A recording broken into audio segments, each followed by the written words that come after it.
Hello नमस्कार साथीहरु, आजको यस 3 ग्याङ स्विच बोर्ड कनेक्सन डायग्रामको भिडियोमा हार्दिक स्वागत गर्न चाहन्छु साथीहरु।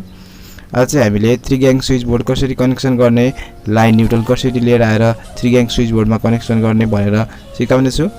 र भिडियोलाई स्टार्ट गर्न भन्दा अगाडि चाहिँ साथीहरु, हाम्रो च्यानलमा नयाँ हुनुहुन्छ भने चाहिँ प्लिज च्यानल सब्स्क्राइब गरेर छेउमा रहेको बेल आइकन थिची भिडियोलाई लाइक गरिदिनु होला र अल आइकनमा पनि क्लिक गरिदिनु होला। यस्तै भिडियोहरुको नोटिफिकेसन सबैभन्दा अगाडि तपाईको मोबाइलमा हेर्न चाहनुहुन्छ भने प्लिज साथीहरु है त लाउनुस्, ढिला नगरी भिडियोलाई स्टार्ट गरौँ। सबभन्दा पहिला हामी थियौं MCB मिटर बक्स चाहिने भयो। मिटर बक्सबाट हामीले MCB मा लाइन ल्याउँछौं, MCB बाट 3 ग्याङ स्विचमा, 3 ग्याङ स्विचबाट बल्बमा है त। यहाँनेर 3 ग्याङ स्विचलाई 3 वटा बल्बमा लिएर आउँदै छु। यसरी चाहिँ 3 ग्याङ स्विच को लागि 3 वटा बल्ब पनि आइसकेको छ साथीहरु।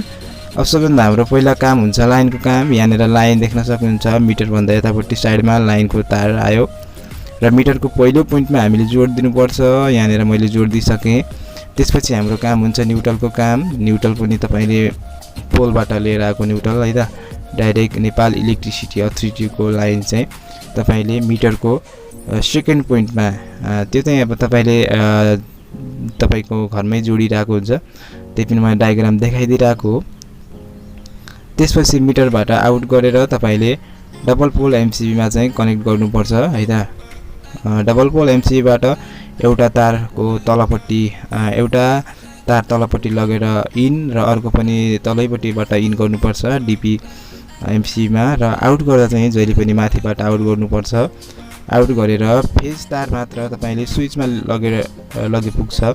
यदि स्विचमा चाहिँ 5 पिन छ भने चाहिँ न्युट्रल पनि लैजानु पर्ने हुन्छ र प्रत्येक स्विचको एउटा पोइन्टमा फेज हुन्छ भने अर्को पोइन्टमा आउटको लागि बल्बमा लैजाने हाफ लाइन हुन्छ।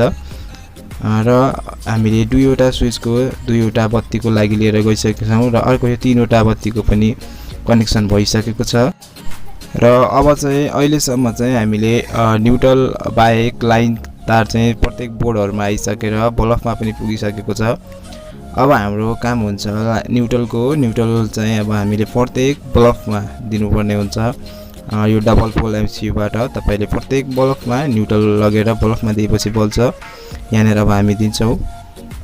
यहाँनेर न्युट्रल DP MCB बाट न्युट्रल आइसकेको छ। न्युट्रल आएर यदि तपाईले 5 पिन युज गर्नु भएको छ भने स्विच बोर्डमा पनि दिनु पर्यो। अहिले यहाँनेर 5 पिन छैन, त्यसकारणले सबै बल्बमा गयो। अब चाहिँ तपाईले यदि लाइन कनेक्सन गरेर लाइन र न्युट्रल लेखेको ठाउँमा लाइन कनेक्सन गर्नुभयो भने चाहिँ MCB ट्रिप भएको छ भने MCB लाई उठाइदिएर अन गरेर तपाईले स्विच अन गर्नुभयो भने चाहिँ तपाईको MCB बत्ती बल्ने गर्छ। यसरी चाहिँ तपाईले 3 ग्याङ स्विच र 3 वटा बत्ती यसरी बाल्न सक्नुहुन्छ।